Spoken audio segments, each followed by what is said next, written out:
Good afternoon, everyone. My name is Sean. I'm a teen ambassador at Zoo New England. And before I start my talk, today's Zoo to You is brought to you by NIFA on behalf of our U Fund College Investment Plan. So today I'm going to be talking about animal trafficking and how people buy different pets and what makes a good pet. So the animal which I have with me right now, a ball python, is a very good example. This ball python's name is Dot, and some interesting facts about her is she's 4.5 pounds and 33 years old, which is really not that old for a ball python. They can go upwards to their 40s or 50s, which is one of the many reasons people get them as pets and aren't able to keep them.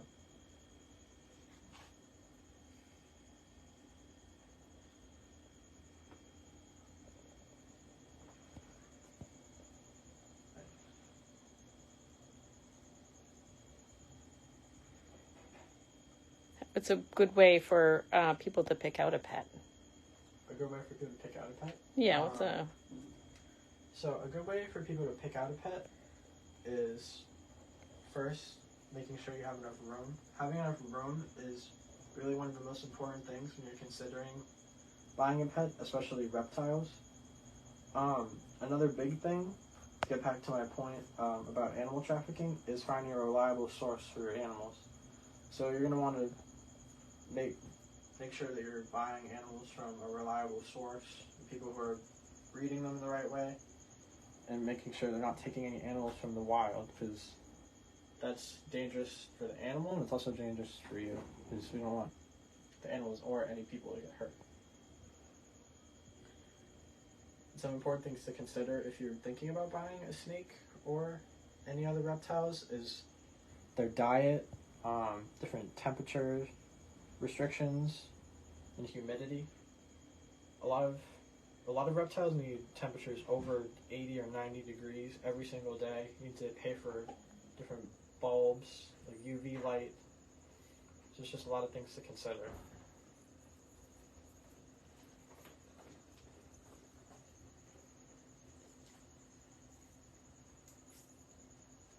Another reason I also brought a ball python, or the animal which I chose for this talk, is that ball pythons are one of the most common animals to get surrendered because people can't take care of them. And most of the time people do this because they didn't do their research, they didn't learn what they needed to eat or the environment which they needed to live in. They don't have enough time to care for them. They can't find their diet. A lot of people have a difficult time finding rodents, which is a big reason why they get surrendered. Another thing is how long they live for. Like I said before, Dot's 33 years old, and that's not that old for a snake. So a lot of the time, people will get a reptile, and then the reptile will end up outliving them, and that can be a big problem.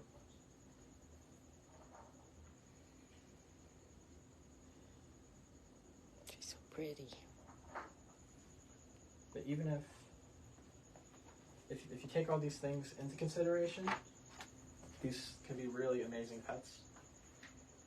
I don't want to discourage anyone from purchasing any of these animals because they're all amazing and they all make great companions. But if you do have enough time and space and energy and you're purchasing them from a reliable source, they make great animals, as you can see. Do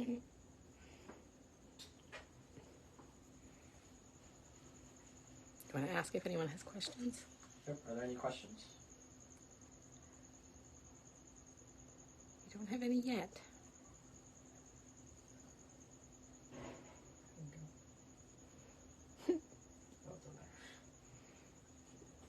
What does she eat? So she eats rodents here, but in the wild they can eat rodents, small birds, reptiles, eggs, pretty much anything which is this size. So anything which is smaller than the middle section of their body, they're able to eat. How big can she get? So she could get about Well, she's her full size right now because of her age, but ball pythons can be up to 5 feet long. She's about 4.5.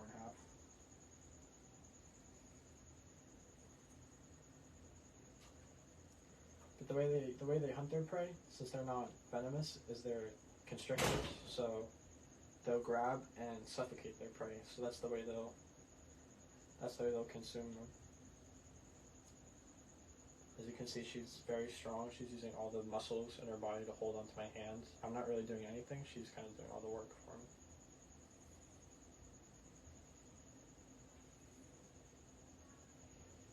She's pretty. So we don't have any questions. If there's anything else that you want to add, go for it. And if not, then you can wrap up. I don't think I have anything else to add. So that's all about ball pythons and responsible pet ownership.